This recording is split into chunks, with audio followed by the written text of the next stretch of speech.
रीढ़ संबंधी समस्याओं का समाधान योग और प्राकृतिक चिकित्सा से करें। योग, प्राकृतिक चिकित्सा, नेचुरोपैथी से सभी परिचित हैं। ऐसा नहीं है कि लोग इससे परिचित न हों।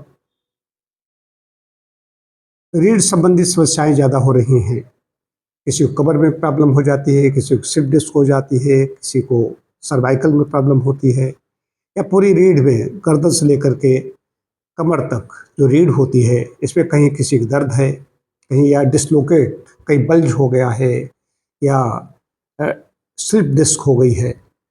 ये समस्याएं ज़्यादातर हो रही हैं। जल्दी ही व्यक्ति, कई बार होता है, जल्दबाजी में ऑपरेशन करा देते हैं।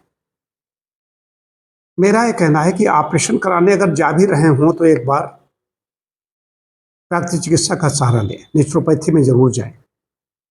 मेरे यहाँ एक त्रिपाठी जी इस समय भी चिकित्सा ले रहे हैं। बहुत पहले आए थे कभी, तो एक हफ्ता उपचार उन्होंने लिया हमारे यहाँ, तो हमसे कहा मुझे फ़ायदा नहीं हो रहा। हमने कहा आप देख लीजिए, यहाँ बंद करवा दिया। वो गए, उन्होंने ऑपरेशन करवा दिया लखनऊ में। फिर लखनऊ में एक उसने गड़बड़ हो गया, फिर दोबारा फिर उसे नहीं किया। तीसरी बार फिर एम्स में हुआ, समस्या उनकी बढ़ती गई। एम्स में तो बहुत अच्छा इंस्टीट्यूट है, तब जाके उनको राहत मिली। फिर कहा चौथा फिर ऑपरेशन होगा। जो यहाँ लखनऊ में गलती हुई थी, उसने गलती वहाँ सांप हटाई, कुछ ऐसी चीज़ थी, उसको निकाला उसमें से। उसका बाद फिर चौथा ऑपरेशन हो गया। उसका बाद हमारे उपचार में आए, करीब 6 महीने उनका उपचार चला यहाँ पर। धीरे धीरे जब हमने कहा भाई पता कीजिए, वहाँ एम्स में फिर जाइए, तो गए। और वहाँ तब डॉक्टर ने बताया कि अब नेचर ही तुम्हें ठीक करेगी, अब तुम्हें चौथे ऑपरेशन की आवश्यकता नहीं है। बहरहाल वो समय समय पर हमारी सेवाएं लेते रहते हैं। एक बार तो बिना कॉलर लगाए हुआ गए, तो मैंने कहा कि बिना कॉलर लगाए कैसे आ गए? आप कॉलर जब भी चलें फिरें कुछ करें तब कॉलर जरूर लगाएं, बिना कॉलर के न चलें। कहने का अभिप्राय ये है कि नेचुरोपैथी में, प्राकृतिक चिकित्सा में सबसे पहली चीज़ होती है आहार। आहार में क्या, कब, कैसे, कितना लेना है, इसको एक नेचुरोपैथ बता देता है। दूसरी चीज़ है पानी का पर्याप्त मात्रा में प्रयोग करना। पानी जब हम पर्याप्त मात्रा में लेते रहते हैं तो समस्या नहीं बढ़ती, और बढ़ गई है उसमें भी कमी होने लगती है। तीसरी चीज़ है धूप का सेवन। धूप का सेवन, आहार में उधर कैल्शियम प्रधान भोजन भी, कि हड्डी है, हड्डी संबंधित कोई समस्या है तो उसके लिए हमें अपने स्वास्थ्य रक्षा के लिए भी कैल्शियम प्रधान भोजन लें। अगर कोई रोग हो गया है तब भी वो लेना पड़ेगा। इसके साथ साथ में व्यायाम, यौगिक व्यायाम एक चिकित्सक की देखरेख में ही होगा। ये नहीं अपनी मर्जी से कुछ भी करना शुरू कर दे।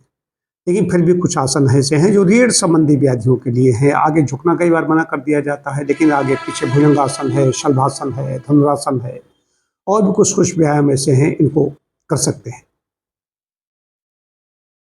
उपचार की बात आती है नेचुरोपैथी के में, प्राकृतिक चिकित्सा में, तो इस पर सेक है, गर्म ठंडी सेक है, पैक हैं, कई प्रकार से दिए जाते हैं। पैक, नेक पैक है, लंबर पैक है, और गर्म ठंडी सेक है, मालिश भी है। स्वेदन बहुत ज़बरदस्त होता है, इसलिए हम स्वेदन इसमें बड़ा अच्छा काम करता है। स्वेदन मतलब स्टीम बाथ, उससे जो टॉक्सिन्स होते हैं, डिटॉक्सिफिकेशन हो जाता है रीढ़ में, जो वहाँ पर पूरे शरीर से टॉक्सिन्स निकलते हैं, क्योंकि रीढ़ को लचीला बनाने में इसलिए स्वेदन बहुत अच्छी चीज़ है। अगर जैसे सूखी लकड़ी कोई होती है जिसको हम चट से तोड़ देते हैं, थोड़ा मोड़ते ही टूट जाती है, ठीक ऐसे ही कई बार शरीर होता है, उसमें लचीलापन बिल्कुल ख़त्म हो जाता है। आज तो लचीलापन जो व्यायाम नहीं कर रहे हैं उनका वैसे ही ख़त्म हो जाता है। लेकिन रोग जब कोई होता है तो दर्द इतना ज़्यादा होता है, वो तो मुड़ भी नहीं पाता, आगे पीछे नहीं झुक पाता है। पहले से ही अगर ये सब करते रहे तो ये नौबत क्यों आती। लेकिन स्नेह स्वेदन अगर करेंगे, कोई रीढ़ संबंधी समस्या है तो उसमें उसको निश्चित रूप से आराम मिलती है। कई इस तरह के केस आते हैं।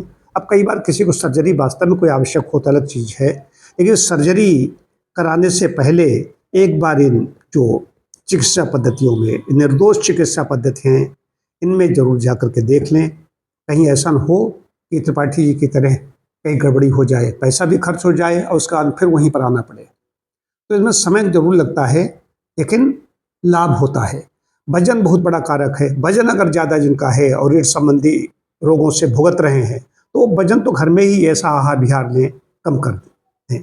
चीनी सबसे पहली चीज़ मैं बताता हूँ, सबसे घातक चीज़ है पूरे शरीर के लिए ही, लेकिन घातक है, लेकिन हड्डियों के लिए बहुत घातक है।